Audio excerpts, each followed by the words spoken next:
Ce petit garçon avait inventé un mouvement perpétuel et remporté le célèbre prix Bel Air. Mais quand il est venu à l'académie pour recevoir son prix, la directrice ne croyait pas qu'une telle invention géniale puisse venir d'un enfant. Mais Bob a expliqué calmement tout le processus de création, parlant si professionnellement que la directrice a fini par le croire. Elle a emmené Bob faire un test de QI. Les résultats ont été extraordinairement élevés. Elle a aussi vu l'opportunité commerciale. Lors de la cérémonie de remise des prix, elle a invité les élites académiques, faisant grimper la réputation de son académie. Mais Bob était venu ici avec un but précis. Quand il est monté sur l'estrade pour son discours, il a annoncé avoir 3 choses à dire. Premièrement, merci à tous de ne pas avoir annulé le prix à cause de son âge. Deuxièmement, son mouvement perpétuel utilisait le principe de la roue électromagnétique. Dans 500 ans, quand le magnétisme disparaîtra, la machine s'arrêtera. Donc l'humanité a encore un long chemin à parcourir pour créer un véritable mouvement perpétuel. Après ces 2 points, Bob a hésité longuement avant de continuer.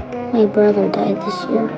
Les personnes présentes ne comprenaient pas pourquoi, mais en réalité, c'était le véritable but de sa venue. Il voulait au moment le plus éclatant exprimer son plus grand chagrin. Il a expliqué qu'il aimait la recherche depuis son plus jeune âge, alors que son frère n'était intéressé que par les armes. Pour pouvoir jouer avec lui, il avait eu l'idée de créer un spectrogramme sonore des armes, mais sans imaginer qu'un fusil exploserait soudainement, causant la mort accidentelle de son frère. Ses parents n'avaient jamais abordé cette affaire, le considérant implicitement responsable de la mort de son frère. Il saisissait cette occasion pour parler, espérant que ses parents comprennent la vérité et lui pardonnent. Sa sincérité a ému tous les présents. La directrice a vu encore plus clairement l'opportunité financière. Elle a ensuite organisé pour Bob diverses interviews et des conférences académiques. Mais Bob se sentait plus seul que jamais, car il n'était venu que pour obtenir la reconnaissance de ses parents. Il a appelé chez lui, mais personne n'a jamais répondu, jusqu'à ce jour, où il a participé à une émission. Quand l'animateur lui a demandé s'il était difficile de vivre avec la mort de son frère, Bob ne savait pas quoi répondre. C'est alors que sa mère est sortie des coulisses, totalement inattendue. La voyant là, il s'est excusé le cœur tremblant. Mais sa mère ne l'a pas accusé. Elle lui a dit, ce n'était la faute de personne, juste un accident. Bob a alors réalisé que ses parents ne l'avaient jamais cessé d'aimer, mais vivaient dans leur propre culpabilité. En réalité, ses parents souffraient encore plus après cet événement. Comprenant tout cela,